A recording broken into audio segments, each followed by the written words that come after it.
नमस्कार, मी Rajratna Jondhale. Top news मराठीमध्ये आपलं स्वागत. स्वित्झर्लंडला फरार असलेला कुख्यात गुंड निलेश घायवळ याच्या दहशतीचा आणखी एक कारनामा आता समोर आलाय. निलेश घायवळने कोथरूडमधील एका बिल्डरच्या घरात घुसून त्याच्या डोक्याला पिस्तूल लावून त्याला धमकावलं. त्याच्या 10 आलिशान फ्लॅटवर ताबा मारला. या फ्लॅटवर भाडेकरू ठेवून त्यांच्याकडून लाखोंनी भाडं उकळलं. हा संपूर्ण प्रकार 2018 ते 2025 दरम्यान घडत होता. निलेश घायवळ विरोधात सध्या पुणे पोलिसांकडून सुरू असलेल्या धडक कारवाईनंतर हा बिल्डर आता समोर आलाय. याच बिल्डरने कोथरूड पोलीस ठाण्यात दिलेल्या फिर्यादीवरून आता निलेश घायवळ, सचिन घायवळ, माऊली तोंडे, बापू कदम, ओंकार फाटक, मनीष माथवड, सागर चौधरी, निलेश शर्मा यांच्यासह आणखी 5 ते 6 जणांविरोधात गुन्हा दाखल करण्यात आलाय. याची सविस्तर माहिती पोलीस उपायुक्त संभाजी कदम यांनी दिली. पाहुयात. मोकामधील फरार आरोपी जो निलेश घायवळ आहे त्याची सर्व गँगच्या याच्यावरती कोथरूड पोलिसांना कारवाई सुरू होती.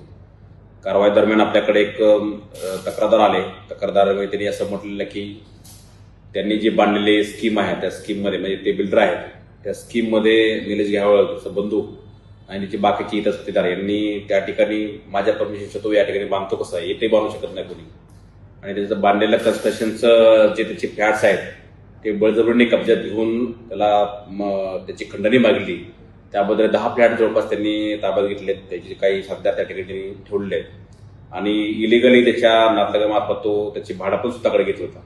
त्या तक्रारीवर आपण तो कोथरूड पोलिसांना एक्स्टॉर्शन आर्म्स ऍक्टनुसार गुन्हा दाखल केलेला आहे आणि त्याचा तो पुढचा तपास आहे ते कोथरूड पोलीस करत आहे. फिर्यादीने आणि तक्रारदारांनी ज्यांची नावं सांगितली त्याच्यामध्ये निलेश घायवळ, त्याचा भाऊ सचिन घायवळ, बाकीचे इतर त्याचे साथीदार आहेत की त्यांनी संगनमताने मिळून त्या ठिकाणी त्याला धमकावून फ्लॅट ताब्यात देण्याचे भाग पाडले आणि काही त्या ठिकाणी त्याला शिव्या करून आणि ते धमकीतून दुसरा जो नातलग आहे त्याच्या मार्फत तो त्याचे भाडं पण जे आहे भाडेकरी दुसरे भाडेकरी ठेवून त्या भाडेकरूंचे पैसा सुद्धा तो यांच्या गँगमध्ये लोकांकडे तो जात होता. आणि ज्यांनी जो बिल्डर आहे त्यांनी सुद्धा ही बिल्डिंग बांधली होती आणि त्या बिल्डिंगचा अवैध कब्जा घेऊन खंडणीसारखा हा प्रकार आहे. त्याच्यामुळे तो गुन्हा दाखल केला. हे 2000 कोविडच्या अगोदरपासून हे सुरू आहे. 19, 20, 21 असं तो आहे आणि मे 25 मध्ये त्यांनी हा पूर्ण कब्जा घेतला कागदपत्र दाखवून. तर त्यानंतर आज आपल्याकडे फिर्यादी आले. फिर्यादींनी सांगितल्याप्रमाणे ते हकीकत आपण त्याचा एफआयआर दाखल केलेला आहे. आता याच्यामध्ये पासपोर्टच्या संदर्भामध्ये ज्या कायदेशीर प्रक्रिया आहे त्याच्यामध्ये कोर्टाची ऑर्डर असेल किंवा बाकीची पासपोर्ट ऑफिसची जे त्यांची ऑर्डर असेल किंवा पोलिसची लुकआउट नोटीस असेल, या सर्व गोष्टींची पोलिसांनी जी आहे ती कारवाई ऑलरेडी इनिशिएट केलेली आहे.